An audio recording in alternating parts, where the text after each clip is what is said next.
The Battlefield franchise has been pumping out content for over 20 years now, and in that period of time they've developed some of my favorite FPS maps of all time. But out of those many maps that they've made, some of them really stuck out as just being bad when compared to the rest.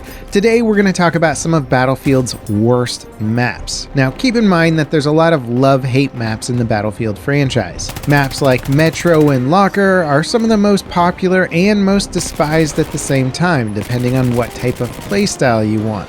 Large open maps are often disliked by infantry players, while vehicle users tend to enjoy them a lot. Battlefield's varied design has led to a lot of division in this sense, and certainly my personal preference is going to be factored into this list, but I'm also trying to factor in general public sentiment as best I can. Now with that said, let's start from the present and work backwards. Battlefield 2042 launched with, honestly, some of the worst maps that I've seen in a Battlefield game. However, since its launch, most of those maps have been massively reworked, except for, well, honestly, the worst one, Hourglass. This massive desert map offers almost no cover for infantry. Some of the longest travel times between objectives, and honestly the coolest locations on the map, like the sunken stadium, are just far removed from the main traffic area, so they just see less action. And often during a match, an ugly sandstorm starts to blast the map, creating even more chaos and just ugly visuals. Moving through the map in a strategic way is nearly impossible as infantry, as you kind of just have to move in herds or hope that you're not picked off by a vehicle. Generally speaking, people who like to play dedicated pilots or snipe a lot might prefer this map,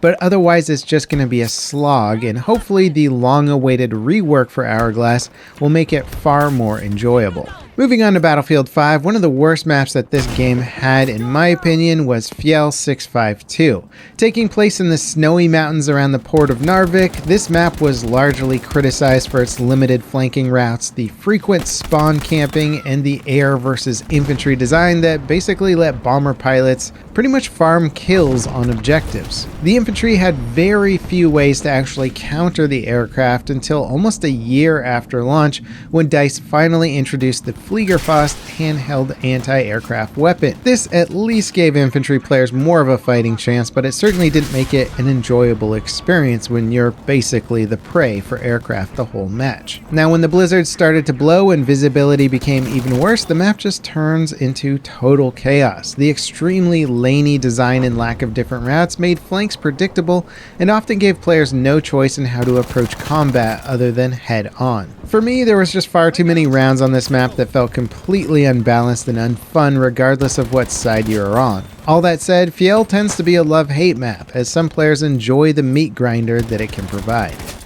Now the next map comes from Battlefield 1, which is one of my favorite Battlefield games of all time. However, even the best games have their bad maps, and Prise de Tahure's dark streets and poor layout just really grinds my gears. A pet peeve of mine with video games are ones that require you to adjust your graphics settings to gain a major advantage in gameplay, and Prise de Tahure basically made me turn up my gamma every time the map loaded just so I could see people. Dimly lit streets and many interior spaces allows for maximum camping, and it made attacking and pushing on this map just particularly unenjoyable. This was in contrast to some of the other night maps in the game, like Nivelle Nights, which provided ample moonlight to actually see your enemies without having to adjust the visuals. In addition to the poor visibility, the layout often catered to a merry-go-round style of gameplay, where competing teams would generally avoid each other as they moved to attack the next objective. This situation was actually particularly problematic in BF1 in general, due to the extremely large amount of points that you got for capturing objectives compared to the previous games. The scoreboard favored capturing over killing, and thus rounds would often grind down into actionless running simulators and layouts that just didn't force two teams to actually meet each other for head-on combat. And this map was definitely guilty of that flaw.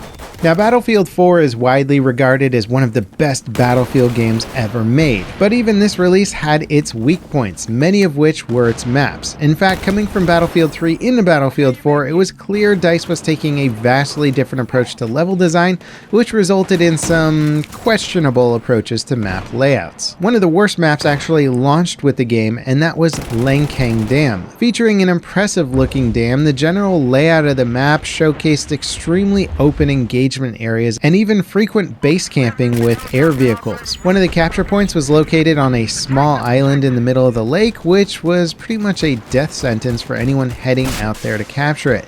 Tanks, choppers, and jets dominated the map for the most part and forced infantry to fight among the central capture points where there was slightly more cover. However, the gameplay was severely limited and lacked a lot of strategic depth. You would win a big firefight in a building and then die the moment you left the safety of that building. The perimeter capture points were also very far away, too close to the enemy team's objectives, and usually forced players to use vehicles just to get there, but the roads were so exposed that the odds of making it without getting attacked or ambushed were highly unlikely. Generally, the map just failed to provide any sort of engaging combat experience and was not commonly chosen in custom server rotations. Now, Battlefield 4 had a ton of new maps added over its lifetime, and with the China Rising DLC, they delivered another nothing burger of a level with Altai Range. Even looking at it now, I'm kind of baffled by what passed for map design here. A large, open, and uneven terrain made for just slow, boring gameplay. It had a central base that was pretty much the only interesting point on the entire map. Everything else was just so crazy exposed and generally unimportant looking. The perimeter objectives were mostly just tiny villages, which offered basically no strategic semblance of a military objective, and in general it was just a helicopter farming map, or you just played on the central point and treated it like it was a TDM map. Actually, TDM was just about the only mode that worked well on Altai Range, as it was exclusively focused on the central base, while Conquest and Rush were extremely bland, slow slogs with very few strategic firefights. Now, Battlefield 3, in my opinion, had some incredible maps. This was when DICE was using more of the classic approach to map design with more intentional lane layouts and attention to combat flow. However, they also heavily experimented with their map design philosophy, and with their Close Quarters DLC, they released a map that I just simply loathe, and that was Scrapmetal. I think the experience on this map could vary pretty drastically, as the console version with the 24-player limit probably made the experience far more enjoyable, but on PC with 64 players, this tiny, extremely chaotic map played like an absolute disaster. The angles and ability to move through the map with any semblance of tactics was pretty much impossible. Every corner you turned exposed you to 20 new angles, and if you pushed too slowly, your enemies would spawn behind you or flank around. The best strategy was either to camp or run full out, just hoping that you could react faster than your enemies. Most rooms had tons of visual clutter and moody lighting to make visibility extremely hard, plus the windows, rafters, and weird angles were just impossible to incorporate to your strategy. If you liked pure chaos and had no care about constantly dying to undefendable situations, then you may have enjoyed this map, but it was honestly one of my worst nightmares. Now, I did want to make a few honorable mentions to this list. Operation Metro for both Battlefield 3 and Battlefield 4 is often picked as a least favorite map by many players. Again, these maps just forced you into crazy combat situations that were highly chaotic and you had limited strategy. Some people loved it and others hated it. I think one could make a pretty compelling argument, though, that the general map layouts and gameplay was not particularly inspiring. Now, of course, if you're a longtime fan of the franchise, you could certainly go back and look at the early 1942 maps, which by today's standards were extremely simple and bleak with many problem areas. However, in DICE's defense, they were still kind of finding their footing with what Battlefield even was, as it was their first game, and there was a lot of engine limitations and computer limitations at the time, preventing them from adding in highly complex maps with tons of geometry. And I'm finding that when I poll the community about their least favorite maps, they kind of fall into these categories that are kind of on either end of the spectrum of the map design. Either they're too massive and open, leading to slow gameplay that heavily favors vehicle combat,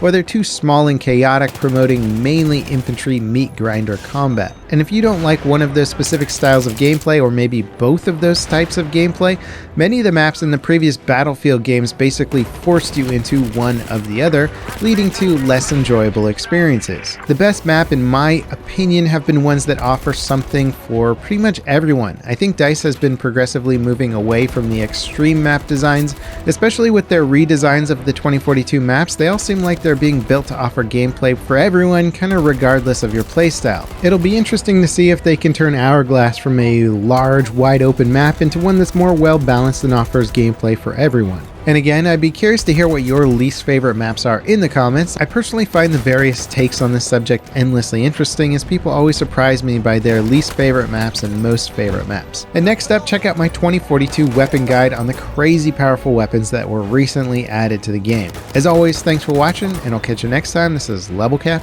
signing off.